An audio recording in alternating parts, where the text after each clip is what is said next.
Notre invité est honorable Calvin Suarez. Il est député au Parlement régional de Bruxelles. Avec lui, nous allons parler de la problématique de l'écologie politique. Nous allons également parler du panafricanisme et de l'actualité sur le plan international. Honorable, bonjour. Bonjour Michel et bonjour à toutes les téléspectatrices et téléspectateurs de New World TV. C'est un plaisir pour nous de vous avoir sur notre plateau. C'est un plaisir partagé puisque c'est la première fois que je viens sur ce plateau, ce beau plateau de New World TV. Alors, qui est honorable Calvin Suarez? Le député Calvin Suarez est d'abord un Togolais, puis un Belge qui a grandi au Togo, qui est ensuite qui a étudié au Togo jusqu'à l'université, qui est parti en Belgique et qui a évolué, qui s'est engagé dans plein de causes là-bas, qui a été journaliste, qui a été juriste, qui a été enseignant et qui a été élu en 2019 député de la région Bruxelles-Capitale, mais aussi le député des francophones. Vous savez qu'il y a une communauté francophone, donc des Belges francophones, des Belges flamands, néerlandophones et des Belges germanophones également en Belgique. Donc je suis député régional et député communautaire en Belgique. On a inspiré votre parcours. Comment il s'est passé pour que vous vous retrouviez à Bruxelles? Écoutez, moi, ma mère y vivait déjà, mais ce qui m'a le plus motivé, c'est que il faut dire les choses comme elles sont. Je suis parti en 2004, à un moment où l'université ne fonctionnait pas très bien. Il y avait des grèves, il y avait des mouvements, des manifestations, parce que les conditions d'études n'étaient pas tout à fait optimales. Et donc, je devais partir après ma maîtrise, comme on disait à l'époque, après le master pour un 3e cycle. Et puis finalement, je suis parti en 2e année de droit, tout simplement parce que je voulais avoir accès à de meilleures études. Et puis arrivé sur place, je suis quelqu'un qui est une personne engagée, une personne de conviction. J'ai d'abord dirigé l'association des étudiants panafricains dans mon université. Et puis ensuite, je me suis engagé dans tout ce qui concerne la lutte pour la décolonisation de la société, pour le panafricanisme, mais aussi la lutte contre le racisme. Et donc, c'est parce que nous avons créé une association qui s'appelait Mémoire coloniale et lutte contre les discriminations que j'ai été connu en Belgique et que j'ai été approché par le parti écologiste. J'ai évolué dans ce parti et j'ai pu être élu d'abord conseiller municipal en 2018 et député régional en 2019. Le Parlement belge, on peut comprendre, c'est quoi concrètement le Parlement de Bruxelles? Alors, la Belgique est un pays particulier parce que c'est un pays où la décentralisation est à l'extrême. C'est un État fédéral d'abord, où les régions ont des pouvoirs assez conséquents. Par exemple, l'environnement, la sécurité, l'économie, toute une série parfois, les communautés ont la compétence de l'enseignement. Moi, je suis le député de mon parti qui est le spécialiste de l'enseignement. Et donc, parce que j'ai été d'abord enseignant, et c'est un pays où à tous les étages, on a des parlements. C'est comme si au Togo, par exemple, la région des Savanes avait son parlement, la région de la Kara également, mais avec des compétences assez fortes. Et donc, il y a un parlement fédéral, mais le centre de gravité et du pouvoir s'est déplacé du fédéral vers les régions aujourd'hui. Et donc, être un député régional, c'est aussi avoir beaucoup de compétences et travailler sur beaucoup de dossiers. J'avais déjà dit qu'on va parler de l'écologie politique. C'est quoi concrètement? L'écologie politique, c'est d'abord un système de pensée, c'est une idéologie politique qui vise tout d'abord à préserver l'environnement, à préserver notre planète. Les ressources naturelles que nous avons ne sont pas illimitées dans le monde. Vous savez, il y a aujourd'hui la problématique du changement climatique. L'accord de Paris prévoit un réchauffement de pas plus d'1,5 degré. Aujourd'hui, le rapport du GIEC, donc des spécialistes internationaux qui travaillent sur le changement climatique, dit qu'on va dépasser largement ce degré et demi de l'accord de Paris, avec des conséquences concrètes. Si on prend au Togo aujourd'hui, les saisons, on ne les distingue plus. Parfois, on ne sait pas si on est en saison sèche ou en saison des pluies. L'harmattan, on n'arrive plus à le sentir ici à Lomé. Et puis, les paysans, les agriculteurs sont complètement bouleversés par ce changement des saisons. On a la problématique de la montée de la mer. On a la problématique de la pollution des sols. Ça, ce sont des exemples concrets qui montrent que la préservation de l'environnement est un des chevaux de bataille, le premier cheval de bataille de l'écologie politique. Et puis ensuite, on a toute une série de principes, de problématiques. Par exemple, la biodiversité. Vous savez, les insectes disparaissent, les animaux disparaissent un à un. Or, l'équilibre de la planète, c'est aussi la chaîne alimentaire. Donc, si vous êtes dans une forêt où on a des carnivores qui disparaissent, il y a de plus en plus d'herbivores. Et qu'est-ce qui se passe? La forêt disparaît parce que les herbivores, c'est ce qu'ils consomment. Et quand il n'y a pas un équilibre, c'est un problème. Et puis, il y a la question de la pollution des sols. Ici, au Togo, on est très fort touché par cela, c'est-à-dire les engrais chimiques. L'écologie politique, c'est aussi la santé. Donc, lorsque le gouvernement subventionne les engrais chimiques, ce qui se passe, c'est qu'on met dans les plats des Togolais du poison. Finalement, les poulets congelés, par exemple. Vous savez, il y a la problématique du circuit court, la consommation locale. Depuis que je suis au Togo, j'entends des spots publicitaires qui disent « consommons local ». Mais nous ne pouvons pas consommer le poulet local. Prenez un jeune entrepreneur qui fait de l'élevage de poulets. Comment est-ce qu'il va faire face à la concurrence du poulet congelé qui vient de l'Europe? Ce n'est pas possible qu'il y ait 2-3 fois moins cher que son poulet local. Ce n'est pas possible. Donc, ce poulet congelé, il est dangereux pour la santé. C'est pour ça qu'au Burkina Faso, c'est pour ça qu'au Cameroun ou au Bénin à côté, on l'a interdit. Je pense qu'il est temps pour le gouvernement de faire des choix politiques, de ne plus subventionner les engrais chimiques, mais de permettre, de donner les moyens de permettre de faire accroître les engrais naturels et de former les paysans. J'ai rencontré le député Beau-Soleil Obekou, je sais que c'est un de ses chevaux de bataille et je le soutiens là-dessus. Je pense qu'il est très important que... Par exemple, lorsque le fer à Bandjeli, l'exploitation du fer à Bandjeli ou le phosphate à Otoué, que les populations puissent bénéficier des retombées économiques, mais surtout qu'au niveau écologique, les catastrophes comme ce qui se déverse dans les fleuves, les substances chimiques qui se déversent dans les fleuves, dans les rivières, je sais qu'à Otoué ou à Kwemé, les enfants ont des problèmes de dents. Par exemple, la problématique de l'eau, tout ça, ce sont des préoccupations écologiques. Maintenant, l'écologie politique ne se limite pas à la question de l'environnement. Par exemple, la justice sociale, c'est-à-dire la redistribution des richesses. Elle va au-delà. Elle va au-delà. La redistribution des richesses est quelque chose de fondamental. On ne veut plus d'écart, de trop grand écart entre les pauvres et les riches. Je prends un exemple. Nous avons des multinationales qui exploitent les ressources naturelles du Togo ou de l'Afrique.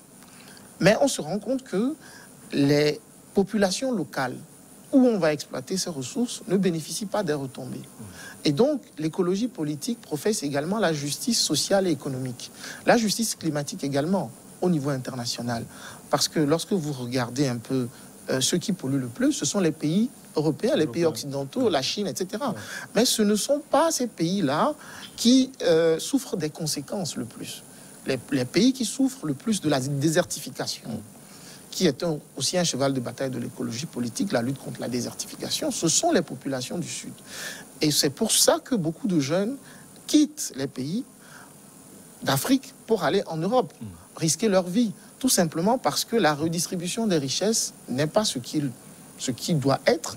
Et il faudrait que les gouvernements africains, si on veut arrêter ça, que l'on puisse redistribuer mieux les richesses afin que les jeunes puissent trouver leur bonheur ici. On voit que c'est une science à l'épreuve d'enjeux. Vous avez essayé de donner quelques solutions. En somme, vous proposez des solutions concrètes. Oui, nous proposons des solutions concrètes. J'en ai donné quelques-uns. Prenons la question du changement climatique. Qu'est-ce qui fait qu'est-ce qui provoque le dérèglement climatique? Ce qui provoque le dérèglement climatique, je prends la problématique de la pollution à Lomé, par exemple. Si vous êtes à Lomé, si vous n'avez pas une moto ou une voiture, vous ne pouvez pas vous déplacer. Donc, il est urgent de développer les transports en commun. Moi, je vois la Sotrale, c'est très bien, mais il faut aller au-delà. Il faut le train, il faut des possibilités pour permettre aux gens de ne pas utiliser tout le temps la voiture. Il faut avoir la voiture, mais si on utilise trop la voiture, ça pollue. Et donc, ça a un impact sur le climat. Lorsque vous prenez, même au niveau économique, si vous avez plusieurs moyens de transport, vous vous rendez compte que le trafic est fluidifié. Et donc, les embouteillages créent aussi des désagréments économiques, des pertes économiques pour le pays. Si vous prenez par exemple un camion qui va livrer de la marchandise, il reste dans les embouteillages pendant 40-50 minutes. Au lieu de faire 2 voyages de 25 minutes, il va faire un voyage de 50 minutes. Et donc, on a une perte économique pour le pays. Tout simplement parce qu'on n'a pas su mettre en place les outils qui permettent de fluidifier le trafic et de permettre une circulation de l'économie. Et ça, c'est quelque chose que j'ai remarqué, sur lequel je pense que nous devons en Afrique, pas seulement le Togo, mais en Afrique en général, travailler. Nous avons également, j'en ai parlé tout à l'heure, la problématique de l'agriculture. La consommation locale. On ne peut pas promouvoir la consommation locale tout en subventionnant des engrais chimiques qui viennent de l'extérieur, qui ont un impact sur la santé des populations, mais qui mettent aussi en concurrence notre agriculture locale avec des produits qui viennent de l'extérieur. Et ça, ce sont des négociations qui sont faites, par exemple, entre les pays ACP et les pays de l'Union européenne. Si je le prends souvent, la problématique du riz. Vous savez, nous avons de l'excellent riz local au Togo. Le riz de Kovié, par exemple. Je prends un seul exemple. Mais ce riz est concurrencé par du riz qui vient de pays comme la Thaïlande. Des riz qui sont parfumés. Et quand on dit parfumés, ce sont des insecticides qu'on met dans le riz. Donc, nous avons ici des exemples concrets qui montrent que nous pouvons aller au-delà. Je prends un autre exemple. Vous savez, la végétation. Concernant la désertification, si nous ne voulons pas que Lomé, Kara et d'autres villes deviennent comme N'Djamena dans 10 ans où il fait 50 degrés à l'ombre, nous devons préserver la végétation dans les villes. Or, ce que je remarque au Togo, c'est qu'il n'y a pas de normes d'urbanisme. Lorsque quelqu'un veut construire sa maison, on a l'OTR qui vient, qui prend l'argent par rapport aux délimitations du terrain, mais il n'y a pas de normes d'urbanisme qui disent oui, vous pouvez construire votre maison, mais cet arbre-là, vous ne pouvez pas le couper, parce qu'il est là pour préserver l'environnement. Et donc, ce n'est pas à nous, ce n'est pas à la végétation de s'adapter à nous, c'est à nous de nous adapter à la végétation. Et puis, on a toute une série d'autres problématiques qui touchent la société. L'égalité sociale, mais aussi l'égalité au niveau des hommes et des femmes. Ça, c'est aussi quelque chose qui touche beaucoup l'écologie politique. Ça, je crois qu'il y a des solutions concrètes, notamment par l'éducation, mais aussi par disons, des décisions concrètes. Alors, venant des gouvernants. Venant des gouvernants. Comment on peut comprendre, par exemple, moi j'ai été enseignant, comment on peut comprendre qu'à l'école, qu'au collège, au lycée et même à l'université, les filles réussissent mieux que les garçons. Mais quand on arrive au poste de direction, dans les entreprises, dans les sociétés, ce sont les hommes qui dominent. Vous savez, on mesure le développement d'un pays à l'aune des critères d'émancipation des femmes. Vous allez voir que tous les pays qui ont le PIB le plus élevé au monde, ce sont les pays dans lesquels les droits des femmes sont les plus avancés. Et donc, moi, je pense qu'il faut préserver nos spécificités culturelles. Ça, il ne faut pas copier bêtement ce qui se fait à l'extérieur. Mais il faut s'inspirer des bonnes pratiques et rejeter les mauvaises. Garder nos spécificités culturelles, mais permettre aux femmes compétentes de pouvoir occuper les meilleurs postes. Ça, c'est important. On va également parler du panafricanisme. Comment vous le définissez et ne pensez-vous pas, honorable, aujourd'hui que le combat est biaisé? Parce que, personnellement, j'ai l'impression que quand on est contre la France, quand on est contre les puissances occidentales, on devient panafricaniste ou panafricain. Vous savez, lorsqu'un concept est puissant, tout le monde met dedans ce qu'il veut. Le panafricanisme, c'est d'abord un projet culturel, mais aussi, de mon point de vue, et il y a différents démembrements du panafricanisme. Vous savez, les artistes comme Bob Marley ont fait du panafricanisme, mais des politiques comme Kwame Nkrumah, comme Sylvanus Olympio, comme Patrice Lumumba et d'autres, comme Thomas Sankara, ont fait du panafricanisme un projet politique. Il est simple. Le projet politique dit, si nous ne nous mettons pas ensemble, à l'heure où on a de grands ensembles dans le monde, nous ne pouvons pas être forts. Comment est-ce qu'un pays comme le Togo, quelle est son économie? L'économie de la ville de Bruxelles dépasse de 10 fois l'économie togolaise.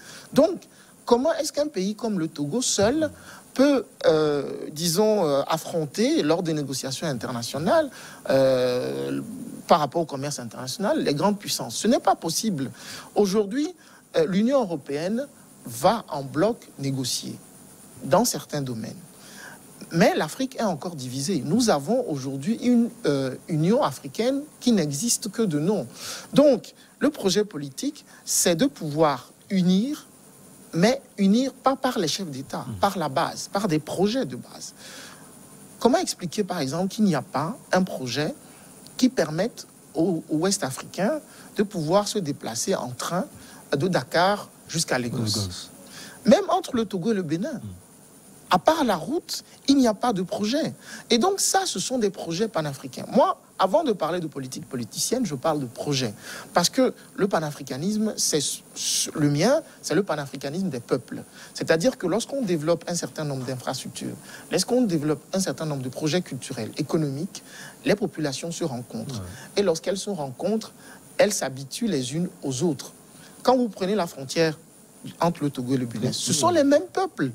J'étais encore à Cotonou hier et mes amis me disaient, mais il n'y a pas de différence en réalité. La colonisation nous a imposé un système. À nous de voir comment nous pouvons être intelligents pour être plus forts. Et donc ce que je dis tout simplement, c'est qu'aujourd'hui, il faut quitter le panafricanisme de l'élite pour faire un panafricanisme des peuples à partir des projets d'éducation, des projets de culture, des projets économiques, des projets politiques, sociaux et culturels. Par exemple, oui, moi je suis pour qu'on puisse avoir de plus en plus d'échanges entre des universités.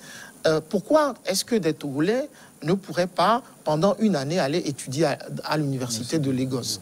Pourquoi est-ce qu'il ne peut pas y avoir des échanges, des programmes interuniversitaires entre États africains? C'est comme ça que la méfiance que les frontières coloniales ont imposées vont tomber.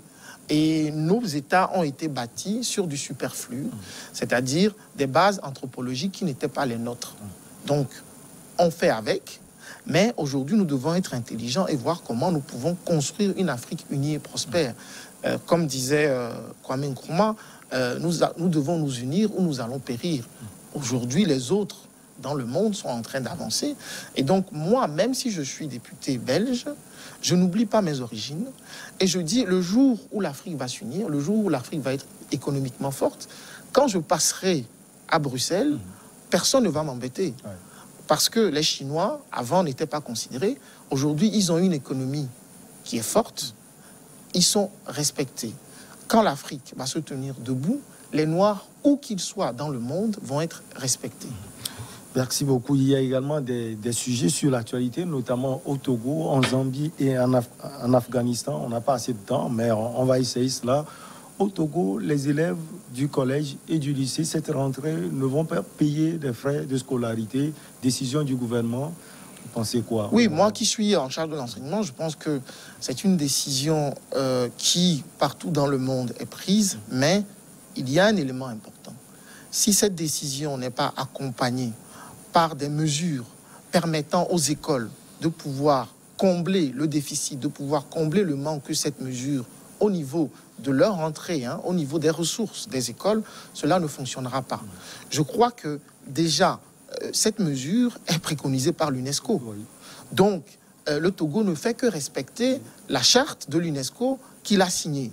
Ça, c'est un pas positif. Mais au-delà de ça, je pense qu'on ne peut pas prendre une telle mesure sans les mesures d'accompagnement.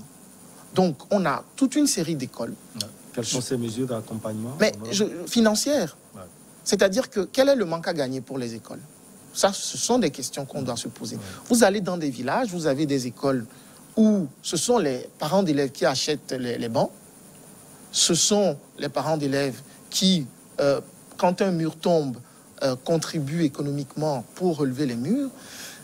Si les mesures d'accompagnement financières et au niveau des infrastructures ne sont pas prises, parce que quand on prend ce genre de mesures, ce sont des incitants. Les gens vont inscrire beaucoup plus leurs enfants, c'est positif. Mais il faut des mesures d'accompagnement. Allez, en Zambie, vous avez vu, c'est l'alternance politique. Hichilema, c'est le nom du nouveau président zambien, homme d'affaires, qui bat avec un écart, on l'a vu, de plus d'1 million de voix. Le président sortant, Edgar Lungu, c'est un exemple. Oui, un cas d'école.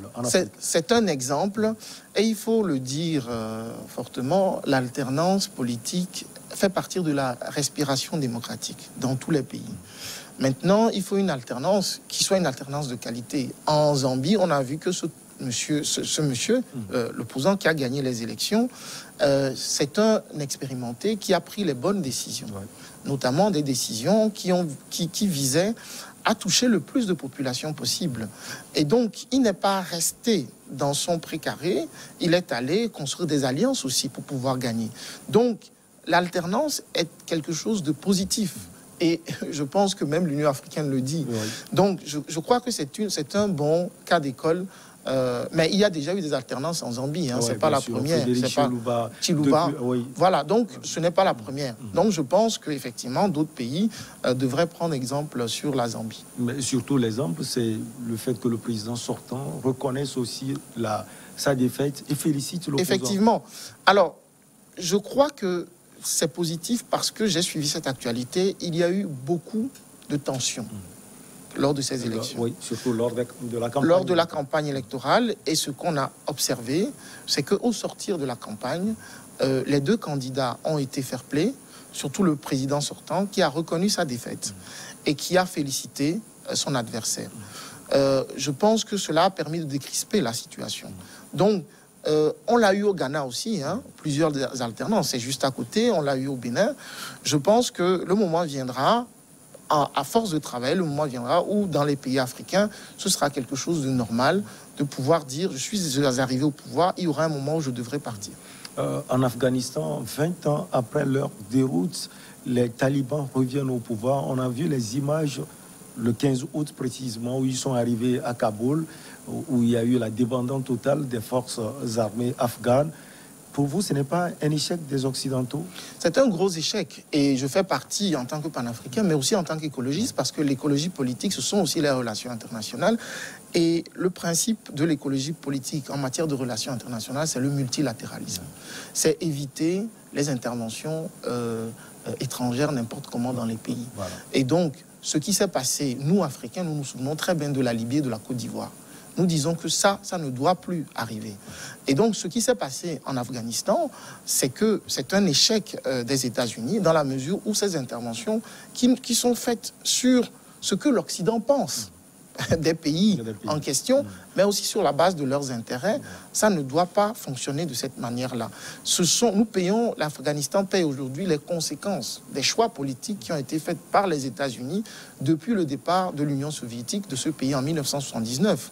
Il faut rappeler que certains talibans ont été formés aussi, ont été aidés par les États-Unis. N'oubliez pas que c'est Trump qui a facilité un accord avec les talibans et qui a facilité leur retour. Donc ce sont des choix qui sont payés aujourd'hui parce que les États-Unis ont fait des interventions. On se souvient de l'intervention de la France en Côte d'Ivoire, on se souvient de l'intervention de l'OTAN et de l'Union européenne en Libye. Est-ce que la Libye va mieux aujourd'hui? Moi, je ne soutiens pas les dictatures, mais je dis tout simplement qu'on ne peut pas venir imposer un choix. Parfois, ce choix provoque des dégâts comme ce qu'on voit au Mali, au Niger, au Burkina Faso et dans le Sahel en général aujourd'hui. Nous sommes au terme de notre entretien, honorable. Vous avez sans doute un dernier mot. Oui, je voulais dire qu'il est très important pour les Togolaises et les Togolais, mais aussi pour les Africains, de se sentir africains. Ce n'est pas pour ça que vous ne pouvez pas voyager, vous ne pouvez pas aller vivre dans d'autres pays. Mais il ne faut jamais oublier ses origines, il ne faut jamais oublier ses racines. Parce que lorsqu'on oublie ses racines, on se perd. Donc, c'est mon cas. Je remercie ma famille, mais aussi tous mes amis, de m'avoir permis de garder les pieds sur terre et de dire il ne faut jamais oublier d'où l'on vient. Merci infiniment à vous. Merci à vous. Calvin Suarez, vous êtes député au Parlement régional de Bruxelles. Infini merci. On marque une petite pause pour le journal et on revient après pour Regard croisé.